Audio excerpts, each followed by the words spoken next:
Boa tarde a todos, amigos e companheiros do Lar de Jesus, a todos que estão sintonizados conosco nesse momento, para mais um encontro do estudo do Evangelho do Mestre Jesus. Vamos nos preparando, elevando nosso pensamento com muita gratidão a Deus, visualizando a figura de Jesus na nossa casa bendita, seu lar de amor, para que possamos mais uma vez contar com todas as equipes que ali trabalham, para que nos deem a proteção e sustentação necessárias para o nosso estudo do Evangelho de hoje. Que ao terminarmos o nosso encontro, estejamos mais fortalecidos espiritualmente, sempre procurando seguir e exemplificar os exemplos que recebemos nesse horário. Graças a Deus. A lição de hoje para o nosso estudo do livro Caminho, Verdade e Vida, ditado por Emmanuel, psicografado por Chico Xavier, é a lição 126, Ídolos, onde encontramos uma frase do livro de Atos dos Apóstolos, capítulo 15, versículo 29. Que vos abstenhais das coisas sacrificadas aos ídolos. Os ambientes religiosos não perceberam ainda toda a extensão do conceito de idolatria.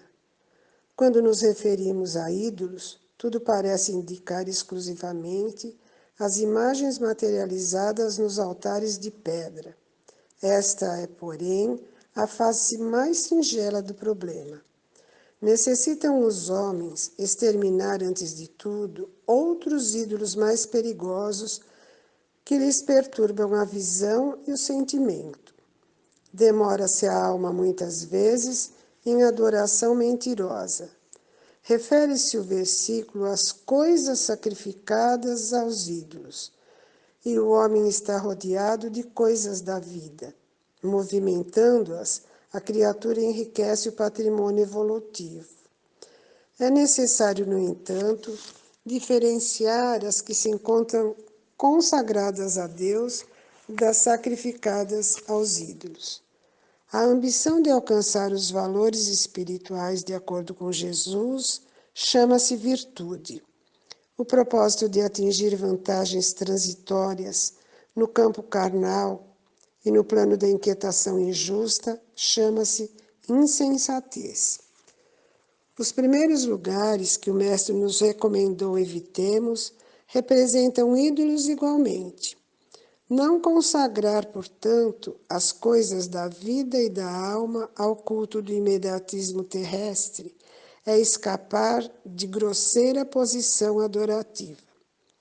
Quando te encontres, pois, preocupado com os insucessos e desgostos no círculo individual, não ouvides que o Cristo, aceitando a cruz, ensinou-nos o recurso de eliminar a idolatria mantida em nosso caminho por nós mesmos. Quando Emmanuel nos traz, nesse versículo 29 do capítulo 15 de Atos, nos convida a refletir um pouquinho sobre todos os atos, ou seja, os trabalhos feitos pelos apóstolos que seguiam fielmente a incumbência a eles dado por Jesus. Trabalhos esses que deveriam ser imitados por todos os sacerdotes e líderes religiosos em todos os tempos e em todas as épocas, até os nossos dias. Os apóstolos davam e não recebiam, eram perseguidos e não perseguiam. Todos os seus atos eram louvores a Deus, que fez a terra, o céu, o mar e tudo que neles há. Repeliam as glórias, repudiavam louvores, abominavam o maldito ouro que tanto escraviza algumas cúpulas religiosas do nosso tempo e sofriam injustas perseguições, louvando sempre o Senhor e dando bom testemunho de que de fato eram cristãos. Eles eram sempre cheios de poder porque eram humildes e verdadeiros, Por isso, o Espírito do Pai, como ensinou Jesus, seguia seus passos, provendo-os de tudo o que necessitavam. Quando na reflexão de hoje Emmanuel fala da necessidade dos homens exterminarem antes de tudo os ídolos mais perigosos, ele se refere aos dogmas e aos cultos exteriores. Em todos os tempos, o culto exterior e o dogma, dois terríveis entraves ao progresso, têm desvirtuado os princípios morais e científicos que são, na verdade, o fundamento, ou antes a finalidade, das revelações religiosas. Não é o cristianismo a primeira vítima imolada no altar da religião. Não poderia ele, portanto, passar sem esse batismo da perseguição que as águas lamacentas do culto e do dogma derramam sobre a cabeça dos inovadores. Jesus, sendo um inovador, que ensinava sobre as necessidades e verdades espirituais e o valor da confiança em Deus para a prática do amor, do bem e da paz, deixa através dos queridos apóstolos a sua boa nova, o Evangelho, em toda a sua verdade e simplicidade, para o bem da humanidade. Mas os mensageiros queridos ainda não haviam dado, pode-se dizer, os primeiros passos para o erguimento da doutrina do Cristo Jesus nos corações, quando conservadores da bagagem farisaica começaram a hostilizar os novos cristãos que haviam passado da gentilidade para a nova fé. Já queriam impor a eles a prática da circuncisão, prática essa adotada nos primitivos tempos de Moisés, como operação preventiva de uma moléstia que assolava os judeus devido ao clima daquela época. Os conservadores não podiam, como muitos não podem até hoje, entender que o que faz na carne é carne e, portanto, sem valor. Somente prevalece para o tempo o que é do espírito. Felizmente, um colegiado apostólico repeliu com toda energia esse enxerto que os falsos discípulos pretendiam fazer na árvore do cristianismo. E congregados em Jerusalém, demonstraram com essa reunião que os corações não se purificam nos cultos, mas pela fé sincera que Deus nos concede. Paulo, em uma das suas cartas, também diz que a verdadeira circuncisão deve ser no coração, purificar os sentimentos para recebermos os bens que o Pai nos oferece. É por isso que Emmanuel nos alerta para a necessidade de diferenciarmos as coisas consagradas a Deus das coisas sacrificadas aos ídolos. O esforço para alcançarmos os valores espirituais depende de cada um de nós para desenvolvermos essa virtude e não nos desvirtuarmos com propósitos para atingir vantagens transitórias no campo carnal, no plano da inquietação injusta, o que seria insensatez.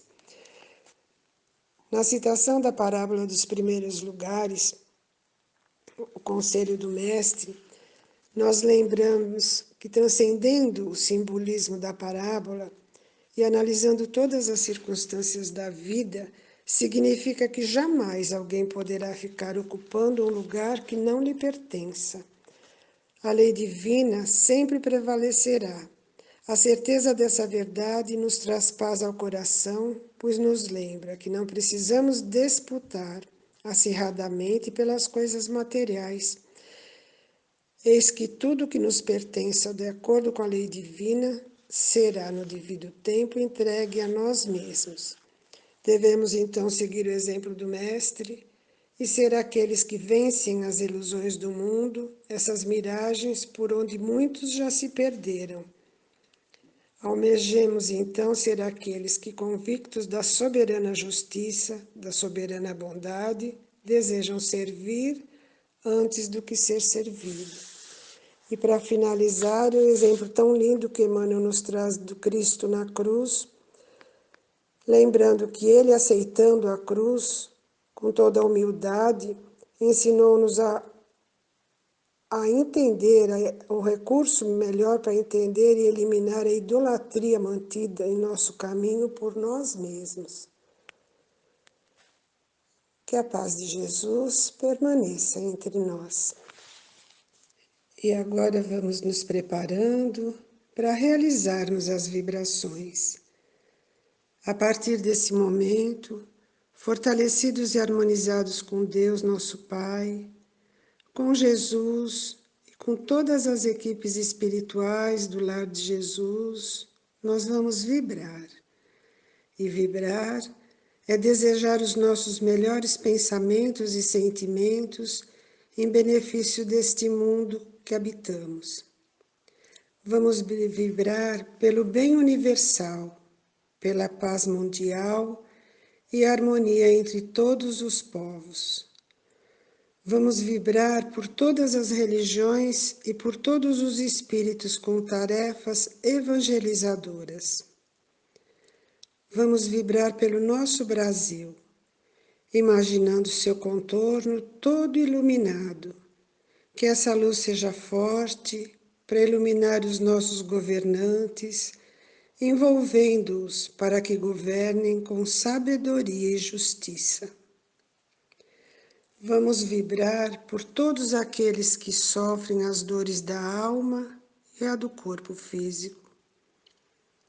Vamos vibrar pelo Lar de Jesus, que nos acolhe, e por todas as assistências ali realizadas. Vamos vibrar por todos os lares da Terra, principalmente aqueles que se encontram em desarmonia. Pelos nomes colocados na caixa de vibrações e os que trazemos em nosso pensamento, para que sejam envolvidos em bênçãos de amor, paz e alívio. Vamos vibrar pelos nossos lares e pelos nossos entes queridos que neles se encontram, imaginando a figura meiga de Jesus, entrando pela porta principal, deixando em todos os aposentos um rastro de luz, que ilumina todos os ambientes e transborda por portas e janelas, envolvendo a todos os nossos vizinhos. Vibremos por todos os nossos irmãos, principalmente os que se encontram enfermos. Vibremos por todos que estamos aqui nesse momento, reunidos em nome de Jesus, para que nos mantenhamos em serenidade, fortalecidos na fé e na confiança em Deus. Que recebamos nesse momento as bênçãos do alto, com energias benéficas de sustentação e amparo. Que assim seja, graças a Deus.